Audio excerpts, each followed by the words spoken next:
아침 말씀. 오늘 본문 말씀은 출애굽기 3장 13절에서 22절입니다.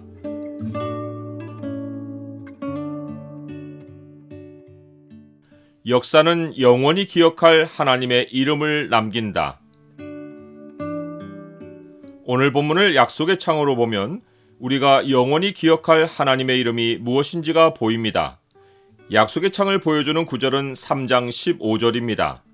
하나님이 또 모세에게 이르시되 너는 이스라엘 자손에게 이같이 이르기를 너희 조상의 하나님 여호와 곧 아브라함의 하나님, 이삭의 하나님, 야곱의 하나님께서 나를 너희에게 보내셨다 하라. 이는 나의 영원한 이름이요 대대로 기억할 나의 칭호니라.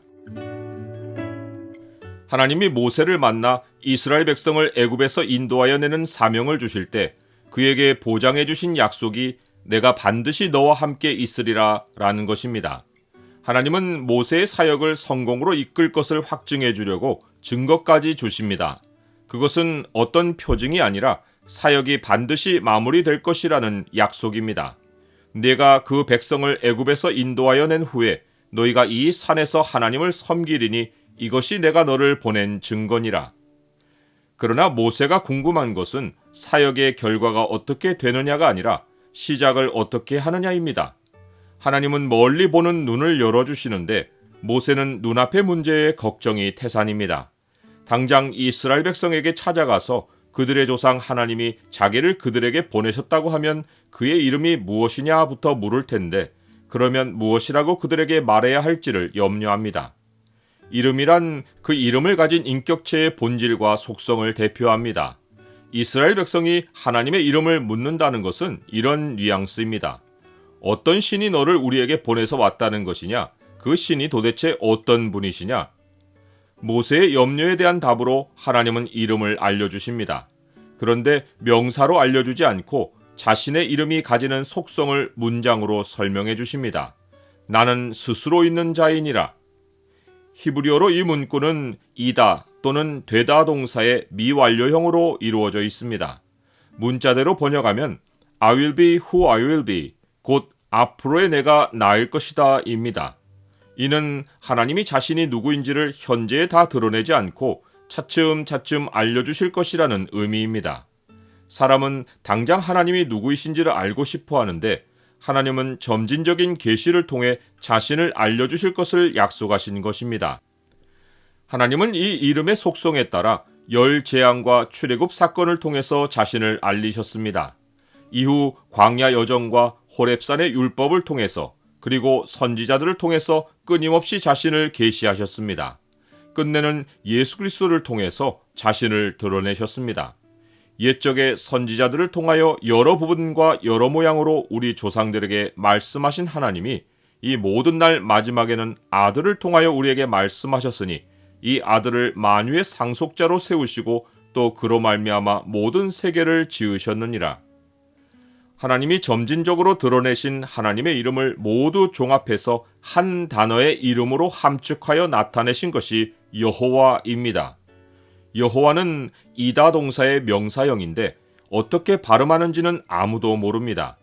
유대인들은 이 이름이 너무도 거룩해서 이름을 써놓고는 아도나이, 곧 주라고 읽었습니다. 신약 성경에는 여호와란 말이 나오지 않지만 이는 여호와란 호칭이 갑자기 사라진 것이 아닙니다. 구약 히브리어의 여호와를 헬라어의 주라는 말로 대체한 것입니다. 그래서 신약 백성이 예수님을 주라고 부른 것은 예수님이 여호와 하나님이심을 인정한 것입니다. 여호와란 이름은 점진적인 계시를 통해 알려진 하나님의 속성을 담고 있기에 역사가 진행될수록 그 이름이 전달하는 하나님의 속성은 이전보다 더욱 풍성합니다. 그래서 하나님은 여호와가 나의 영원한 이름이요 대대로 기억할 나의 칭호니라 라고 하십니다.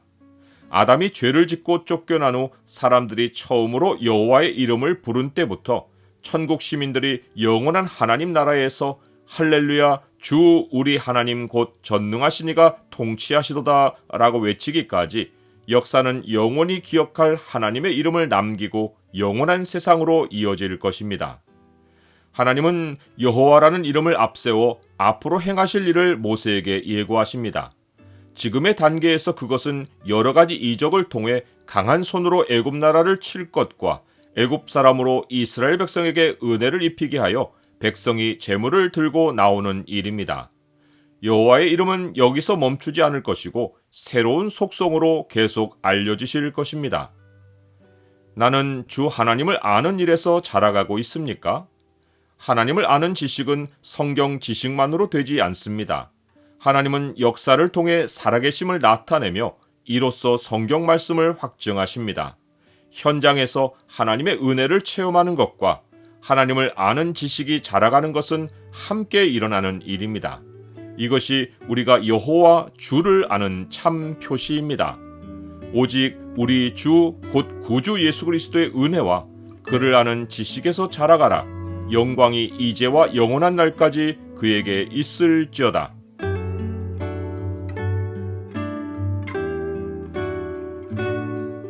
주님, 우리와 같은 육신을 입고 오시어 주님의 모습과 우리를 향한 사랑을 나타내 주셔서 감사합니다. 여호와 곧 주는 대대로 기억할 이름입니다. 살아계신 주님의 은혜와 주님을 알아가는 지식에서 날마다 자라가게 하여 주옵소서.